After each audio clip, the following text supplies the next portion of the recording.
Hello guys, so good morning. Ito, meron tayong cellphone, Realme. I don't know the model.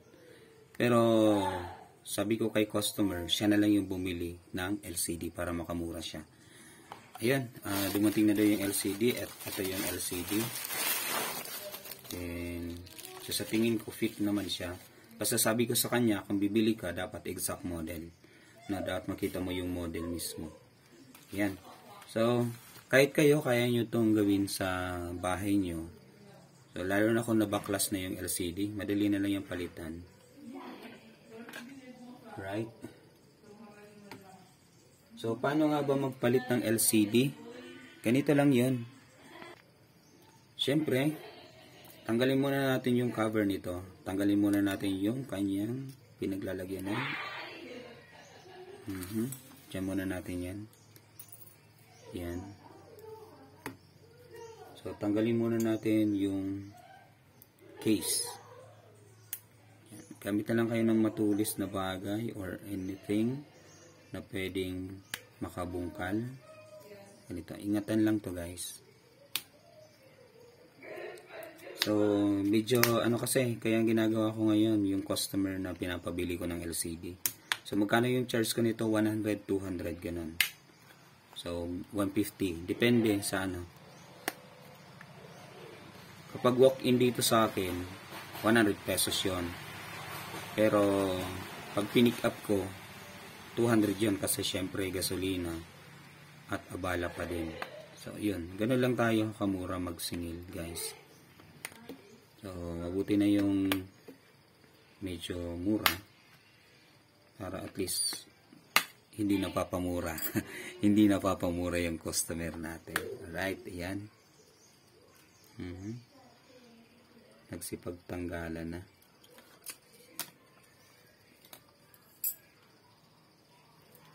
Okay.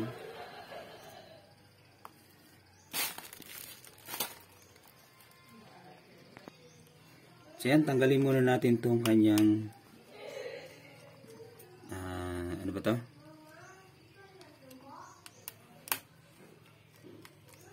Fingerprint. Yan.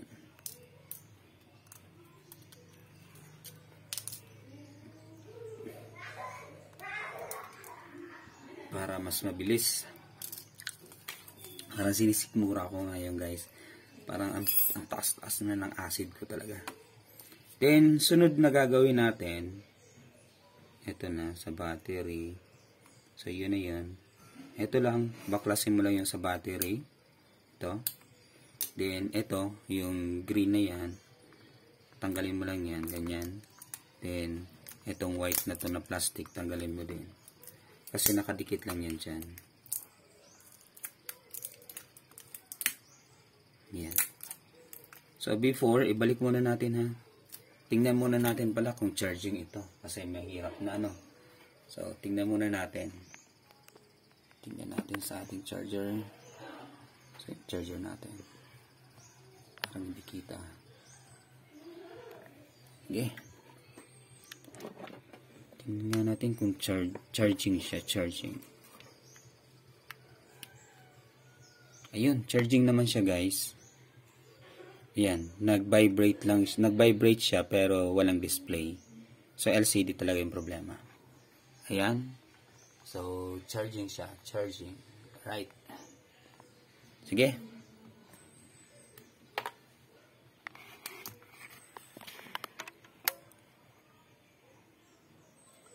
So ganun lang yung ginagawa ko kasi tinetest ko muna kung yun lang ba talaga yung problema niya. Yan, baklasin na natin to.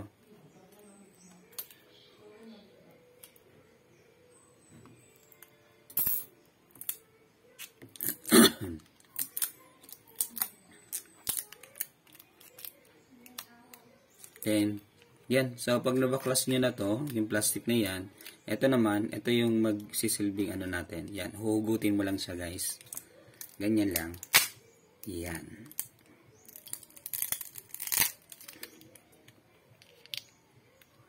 Yan. Alright. Then, ipa-flatten mo siya. Okay. So, paano ba natin malalaman kung sira na yung battery?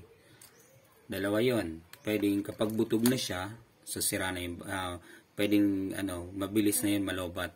Then mahirap dyan kung pumutok yan. Kapag butog na. Pangalawa, kapag medyo hindi na siya matigas or ano na ba yung tawag natin dyan, ay pag pinindot mo hindi na siya masyadong matigas. So, malambot na. So yun yung isa pa din kung bakit sira na yung battery. Isang dahilan pa din kung bakit sira na yung battery. Right. So yan, okay na to. Yan, tig-flatten lang natin siya para makabalik sa Kasi pag unang bukas, nadi-deform talaga yan. Kaya ganun lang yung gagawin natin. Then pangalawa, ito pala.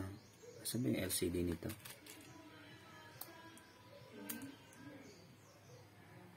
Okay, ito. Sa LCD.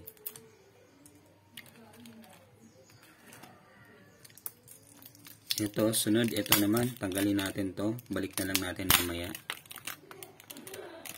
Yan.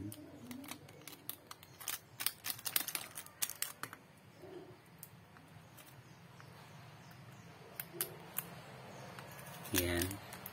So, itong sa LCD. Now, tanong, paano kung wala kang hot air? Paano mo papalitan yung LCD? Yan. So, pwede mo naman siyang anuhin dito. Madali lang naman tanggalin eh. Kuha ka lang ng dito lang Kuha ka lang ng matulis na bagay o kaya ito na nga. So, in this case, kung wala tayong hot air, since LCD naman yung papalitan natin, pwede natin itong basagin, or sirain. Magamit pa ba natin yung kanyang touch, tingnan nga natin, baka pwede pa. Pwede pa ata.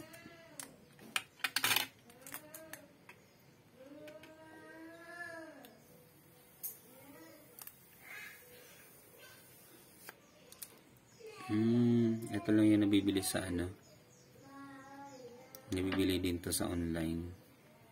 So medyo malabo na.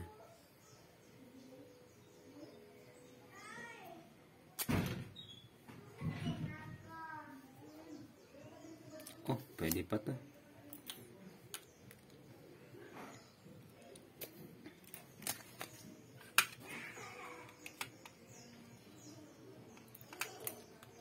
Pwede mo na itong sirain, basagin, para matanggal mo yung LCD. Pero since meron tayong hot air, mag-hot air na lang tayo. Yan guys, gamitin na natin siya ng hot air. Yan. So sa palibot lang.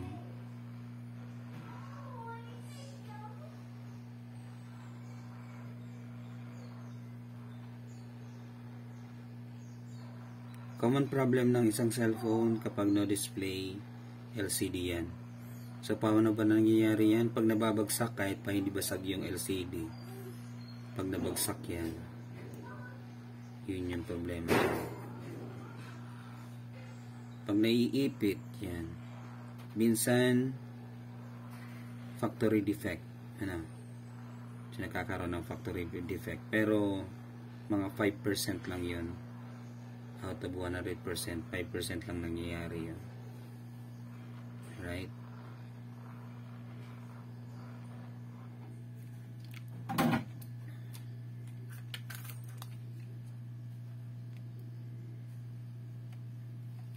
Yan. So, gamit lang yan. Ang bilis lang, di ba? So, kung wala naman kayong hot air, pwede nyo naman itong i-ano sa sa kalan. O yung lighter. Pwede yung lighter. Iinitin mo lang yung palibot ng lighter, then pag umangat na yun, umpisa na yun. So ganun lang naman yun, pwede yung lighter, So kung walang lighter, basta hindi mo lang huwag mo lang hayaan na masunog, kasi pag nasunog yan, yun problema yun. Okay, ito yung old. Then ito, lilinisin natin to. So, kailangan linisin natin yung palibot,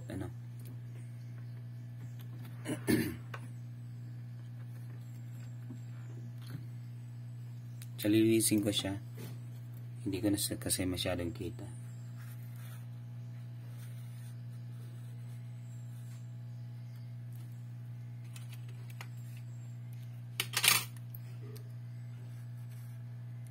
So, ganito lang yung paglinis niya, no? Sa palibot. Lilinisin mo lang siya. Kasi meron pa yan dyang paste, ano?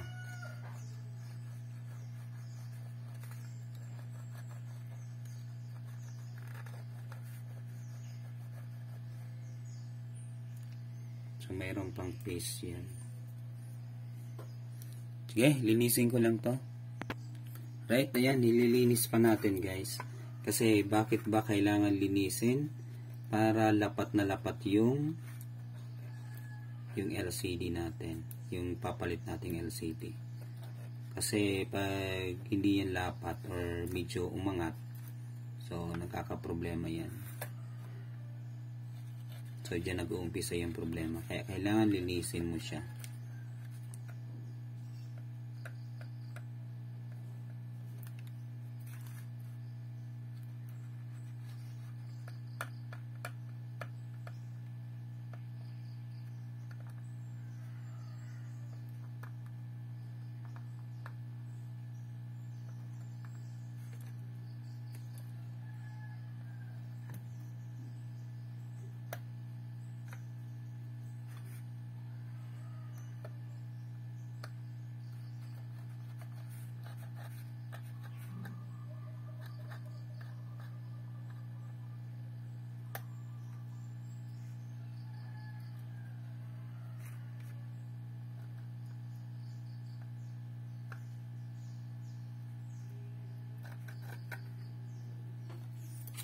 Right? Ayan.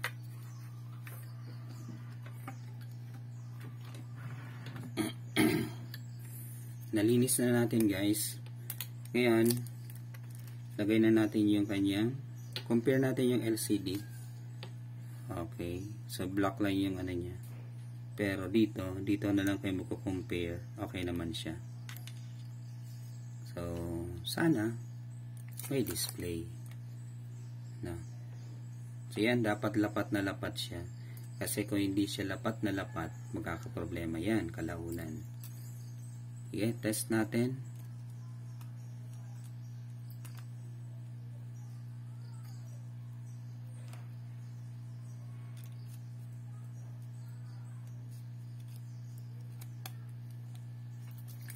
Okay.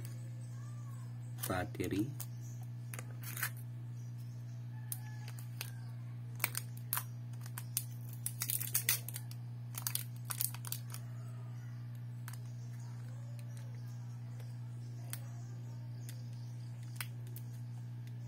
Yan. Power on.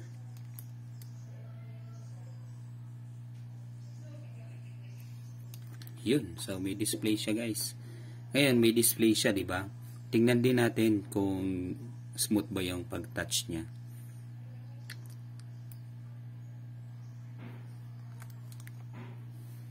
Yan. So, real me. Yan. Real you. The real you. Right? So, sabi ko nga, kung wala kayong hot air, lighter, pwede na. Basta dito lang sa palibot, ha? Then, kapag sinungkit nyo na siya, pag umangat na, yun, napakadali na nun. Sige. Wala ba dito ano?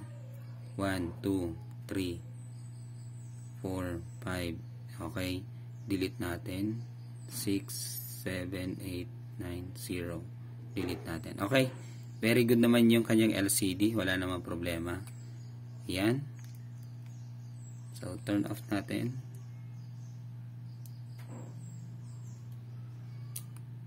Power off. Yan. Okay, pwede na itong ikabit, guys. So, sa pagkabit naman, yan. Oops. Malologlag pa. Yan. Tanggalin na natin to.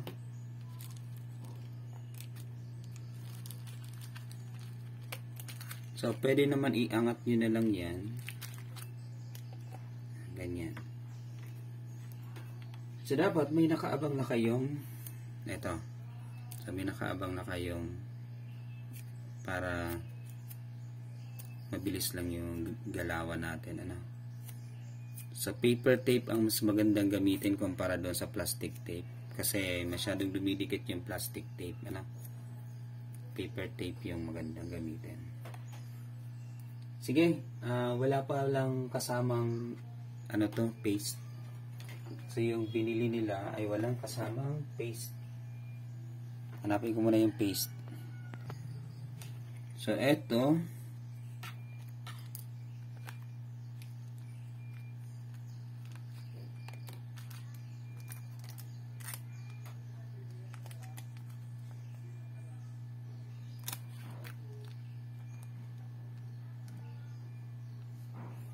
wait lang. Ayun. So, magcha-charge tayo nito ng 150 guys kasi sa atin yung paste. Ayan. Lalagay mo lang siya dito. Ayan. Pwede mo naman siyang unahin doon. Ayan. Unahin dito. So, ganun lang. Paglalagay ng paste.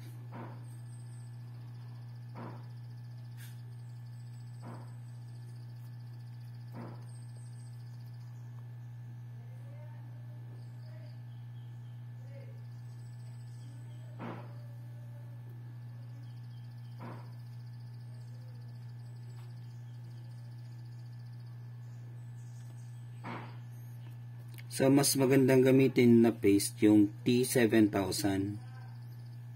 T7000. Ito kasi B700, 7000 to. Puti. Yung T7000, black yung ano niya. So, mas magandang gamitin yun. Then, mas kapit na kapit yun. Ito kasi parang ano lang siya.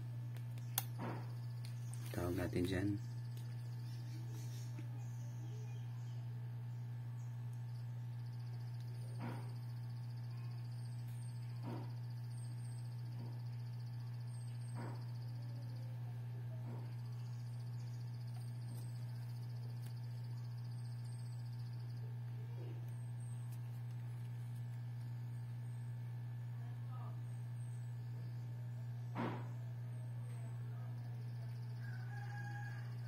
Ito parang stick glue lang siya.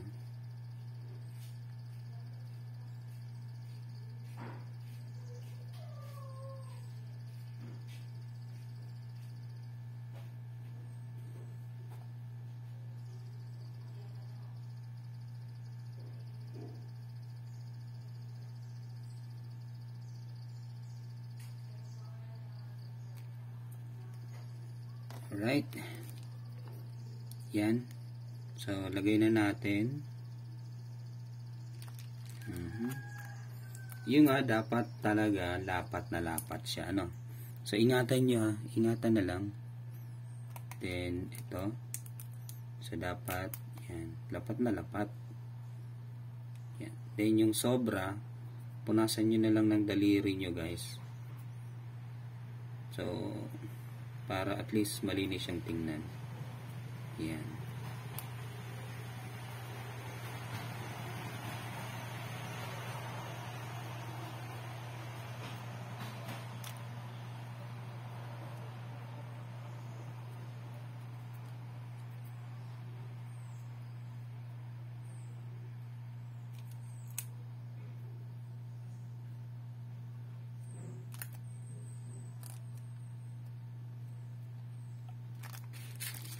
Yan. So, pwede na to. Then, balik na natin yung plastic.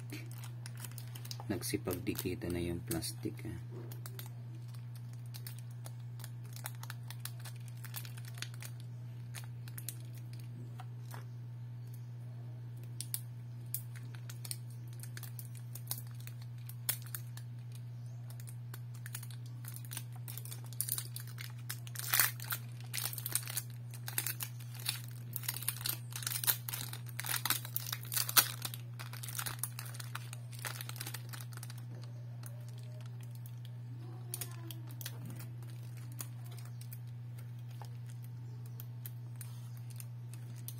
Alright, ayan na guys. Then, balik na natin yung kanyang battery. Ayan. So, back to normal na lang.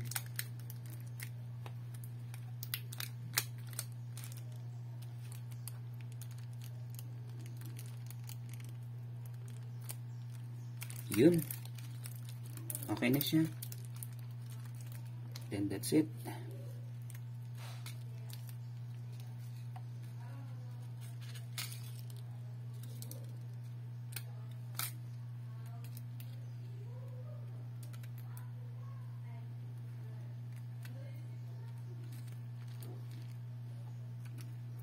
Then yung lock.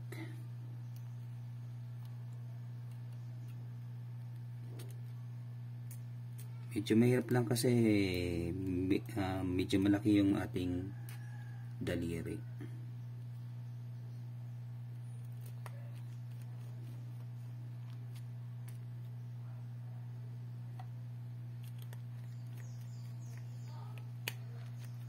Ayun guys, ayun na, okay na siya.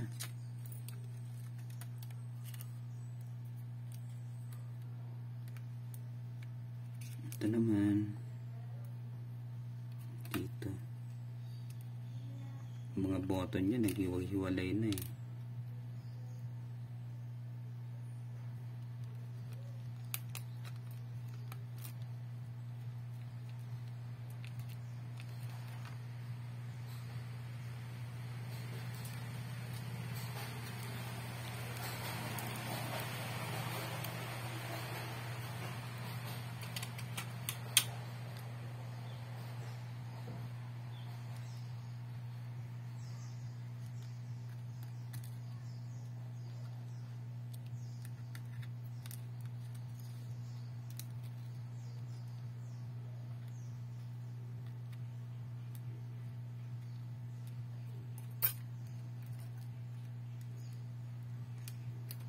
Hirap pag malaki yung daliri mo.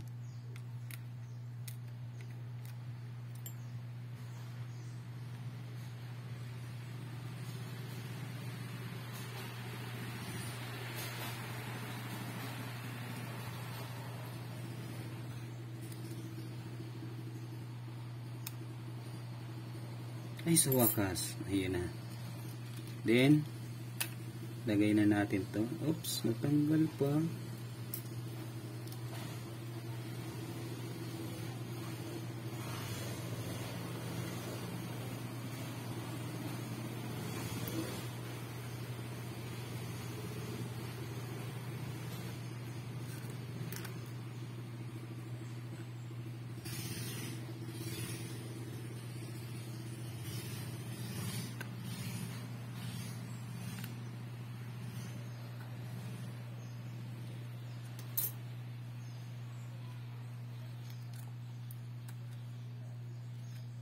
Nagpaayos sa atin ng printer, then for this na hindi kinuha yung unit 4 days bago nakabayad. Ayun, hindi ko na in-expect yan na magbabayad pa siya. Ngayon dumating, pinadala. Oh, salamat kasi napag-isip-isip niya na 100 lang kasi yung labor ko doon, no? So sana ganun lang, ano, pag customer, so do your part. Ang mura na nga, di ba? Ang mura na ng singilan natin, 100 pesos yung labor. Waste ink pad yan eh, waste ink pad, tapos yung cartridge yung pinalitan ko 500 pesos, tapos 100 pesos yung labor. So saan ka pa nun, ano? Kasi nagpalit lang naman ako ng ano, paste ink pad. So ganun lang naman yun. Huwag magkakalimot, ano, kasi kapag si technician, nako, kapag ang technician nawala ng gana, nako, ewan kung saan ka pa makakahanap niya ng 100 pesos lang yung charge. So siguro kung hindi ako baka 500 yung charge ko noon. Kasi kung may trabaho kasi ako eh. Pero kung wala akong trabaho, nako, siguro. Pero mahirap pag ano, daming ginagawa. Kaya sana sa mga customer natin dyan, yun, tamang ano lang,